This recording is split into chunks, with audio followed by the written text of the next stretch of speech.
We remember when Scott Walker took over, and the greatest example I think we've seen of citizen activism in this country in a long time were those protests around the state capitol.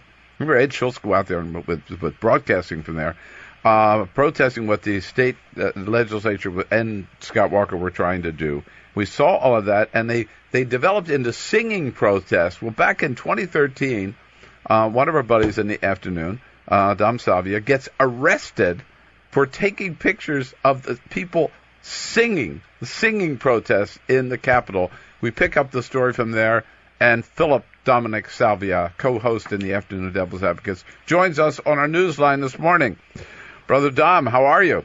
Hey, Bill, I'm doing great. Thanks for having me. Always a pleasure to have you in Madison, man. I can't wait to come down and see you in D.C. Well, let's put it this way without any details. We had a good time the last time we were there. We try to do that up here, man. I just want to thank you for your hospitality, shall we say. It is my pleasure anytime, my friend. Okay, so what you were doing at the state capitol, you were just like taking pictures of the protesters? Yeah, the thing is so outrageous, and I appreciate you giving me a chance to tell the story here to let everybody know how this governor is. Of course, the protests that came about after Act 10. Lots of people, 100,000 maybe. I mean, there's a lot of people down at the Capitol. Oh, yeah. Well, over the course of time, of course, it kind of dwindled down, and it became, a core of 20, 30 or so folks that would show up between noon and 1 and start singing. Well, the governor didn't like that every day, having to go into work and hear people singing. Oh, God. The song. The horror. Yeah, the horror. Heaven forbid. So they made up some BS administrative rules and threatened to start arresting people. Well, on one particular day, my co-host Mike Crute and I happened to be at the Capitol. He was there for a meeting, and I showed up late. Well, by the time I got there, that was the day they started arresting people for singing.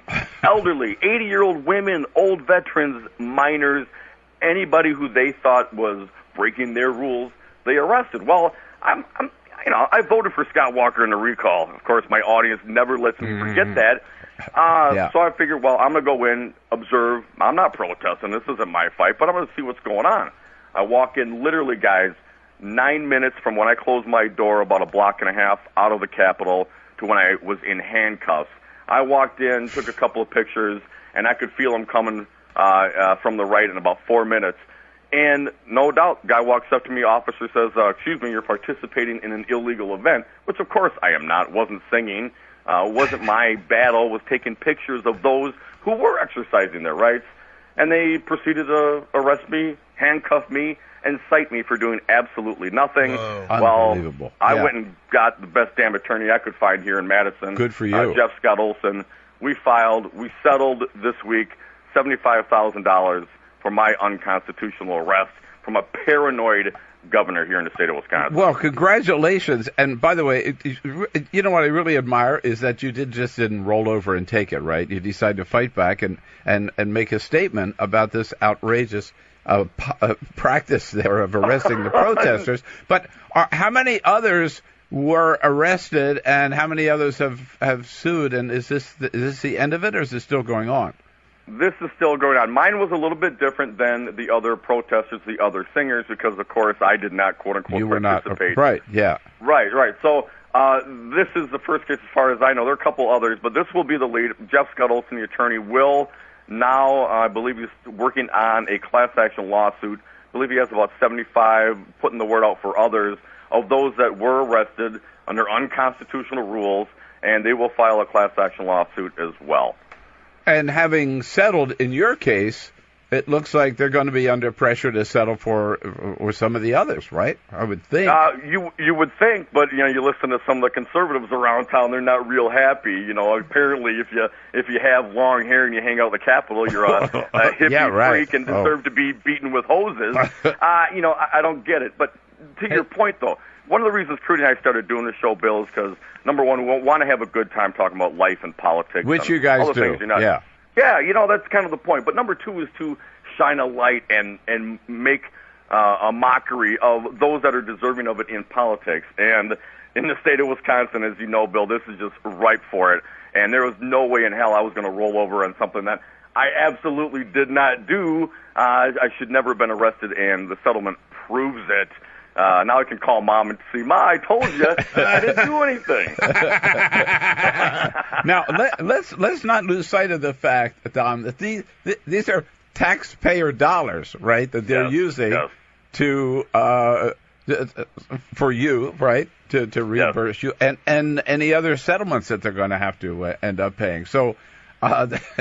This is something else Scott Walker's going to have to answer for, right? Well, it'd be obviously, this governor doesn't mind pissing money away. I mean, he has no fiscal sense whatsoever. But it's easy to do with other people's money, Bill. Oh yeah. You just continue on. If you look at the history of this guy in the state of Wisconsin, the way they try, not just the governor, but the Republican. They have the Assembly, they have the House, they have the Senate, state Senate here. They can roll and do everything they want, and the purpose, the way they do things, to try to hide it. And that's one of the things that really bothers me the most. If you're gonna, in my idealistic version of governance, it's all out in the open, good, the warts and all. And these guys continue to try to hide things. So this is just another way of how they do business. They piss away taxpayer dollars. They try to do their governance in secret. They try to change the rules when they get caught, because, of course, in the state of Wisconsin, you can now coordinate with third-party groups as a candidate. The only state in the nation you can do that because, of course, the governor was caught doing so. Well, now, Madison's not that big a town, right? I mean, you must run into Scott Walker once in a while. I mean, have you had any conversation with him since all of this happened? Well, Bill, he's going on a statewide listening tour right now. Unfortunately, you got to be invited to offer any sort of opinion. So, no, we do not run into the governor very often. I mean, back in the, over the years, for a while, he was traveling around the country running for president. We do remember that. 0.0. Yeah, 70 days of spending money like MC Hammer. You wonder why the guy fails miserably. And he's got no personality, and it's all fake bravado. And I think, obviously, most people saw through that. But so he doesn't come out too often in public. We've had a chance in different pressers and events to ask him questions before, specifically about these sing-alongs. But, Bill, now remember, my co-host, Crudy, was arrested, and he became the lead in fighting these cases. And it was his case, State v. Crute, that got all the other hundreds of citations discharged as unconstitutional. But, man, I got to tell you, you guys are fighting a good fight out there. We're proud of you, and so glad to spend some time with you this morning, Don, to hear all about it.